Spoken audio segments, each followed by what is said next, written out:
What's up, people? So it's FBA News. And yeah, strange thing about being raised by my father, who was a Coon,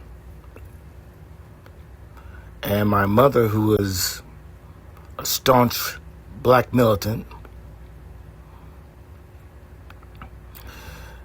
Living with my father gave me the lessons and the understanding of how to move around in white society safely. But unlike Mr. Wells, who met his tragic end at the hands of his so-called white friends, I had that balanced out by my mother. I lived the beginning of my life from a baby to age of 13 with my father in New York. And I moved to Florida to live with my mother. And she taught me the opposite of what he was teaching me. But those lessons, that time in New York, that time in being the only black kid in the whole entire neighborhood, had an effect upon myself. You see, the thing about it is, I can talk to and relate to, as superficial as possible, but convincingly, to white people, to ingratiate myself. I am a very large black man, but as you can tell by my vernacular and the words I choose to use, that I can interact with them quite easily. Simply because my father was high in the food chain at IBM. So my time with him gave me the interactions, the opportunities for interactions with said people. Some of his white friends would come over to the house, maybe bring their kids, and we would play, and they would have parties and stuff like that, him and my stepmother. And, I talked to these people, I shook these people's hands. They would always, my father's nickname when he was on the streets in Tallahassee was Boosie, but all the white men would just, we love ourselves some Booster over there. And they absolutely adored him. Absolutely adored him. Because he's safe. And it's amazing the things you pick up. Like, people who have children, or just had children, understand everything that you do, your child sees and remembers, and that becomes a part of their operating system in their brain. Now, if I had stayed with my father, I might have been like, and no shade on him, but I might have been like a Nolan Wells, where I was completely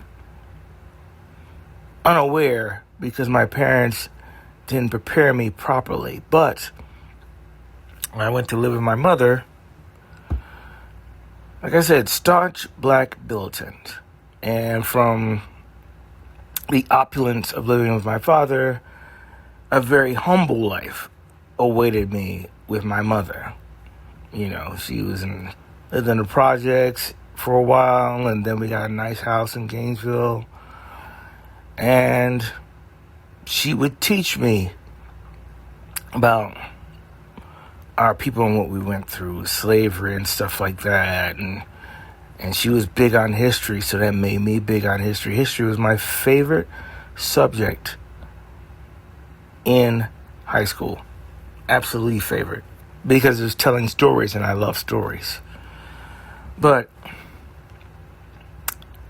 I didn't really get a taste of racism to where I knew what it was until I was in sophomore year of junior high.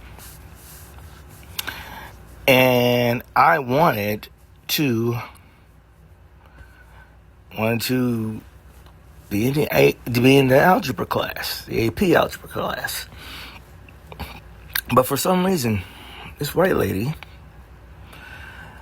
school official, they gave me some retarded tests, and then they tried to say I had a learning disability. Well, I told my mother what happened, and be as it may,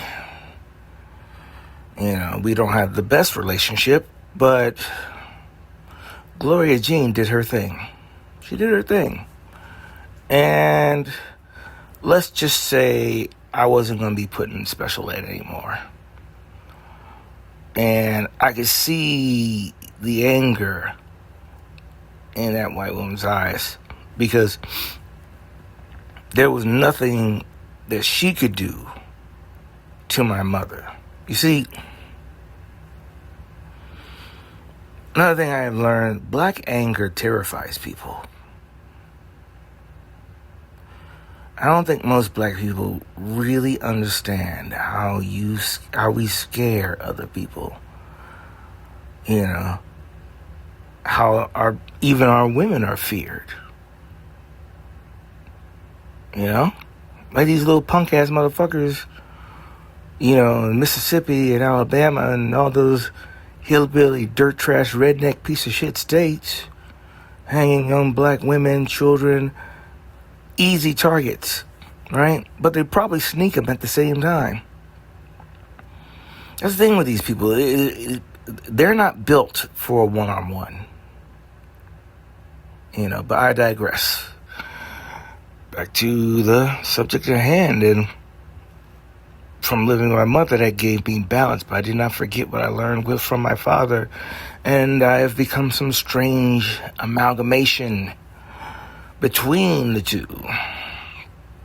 And ironically, I have spent most of my life living with white people. I have. It just happens that way. But I have always kept my self-respect, and I let it be known that I don't play that racism bullshit. No jokes. You ain't gonna say nigger around me. None of that. Because, I'm not saying the baddest motherfucker in the world, but I will put hands on you. You'll really know when I'm fucking with you, because you'll feel it. And that's an odd thing, right? You move and you talk like a coon, right? Because that's what's speaking grammatically correct for the really dumb people. They assume that you're a coon. See, people look at a lot of shit face value. They don't really look at what's inside. And because of my father, because of my mother, I'm like a Neapolitan ice cream, I've got 3 different types of flavor in me. You can have the ultra white side, right? And the ultra black side, and then the mixture between the two in the middle. And it's been a very interesting perspective, because I have been in white people's apartments when they have gone on a trip or something. They're gone for a couple of days. They trust me to not fuck with their shit. And I don't, because, I mean, if we're friends and I fuck with you, I'm not a thief by nature. But especially, you know, we're friends and I fuck with you, I'm not going to disrespect your house. And it's just an unusual state of being, this position, caught between the two. And then the two that are mixed, then the two become mixed, and this is who I am. I am a safe black guy as long as you don't get racist with me. You know? And I can talk and charm white people all day long. But I never forget my blackness. You know? Only a fool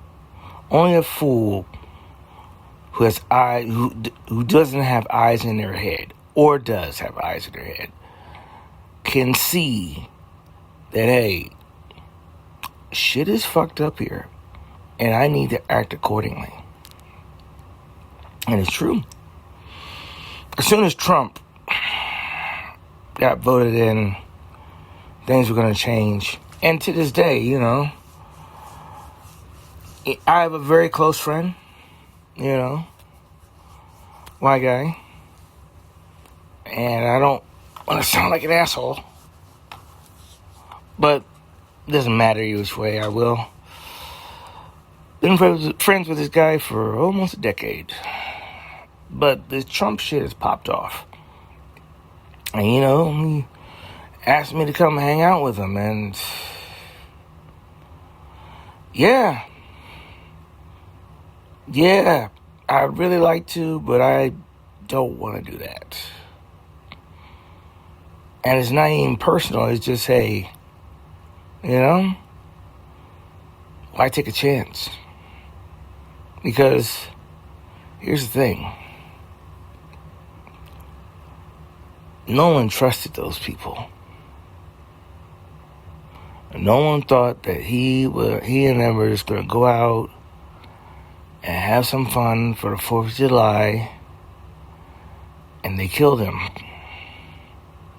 And the signs were probably always there, one or the other, but he was trained to ignore it. You see, Nolan didn't get that balance. Nolan didn't have that militant black person in his ear telling him what the real deal is. To all black people, being able to move around white people comfortably is a tool. It is not a way of life. It is a means to an end that, if you're smart and you use effectively, can get you in places that you would never think of being in. That's the truth. But you can't get fucking carried away. Like Cher said, this ain't no fucking dress rehearsal.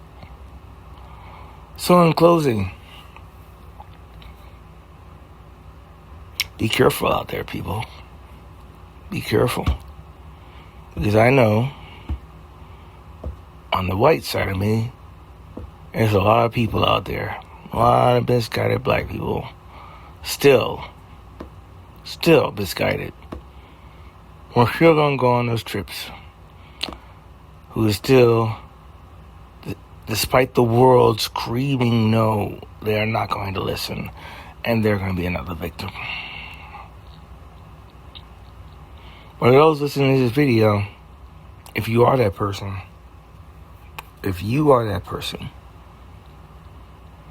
I want you to do me a favor and you a favor, and value yourself.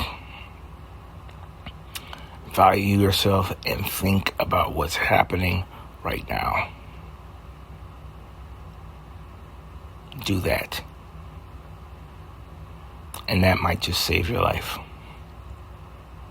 This is FAA News, signing out.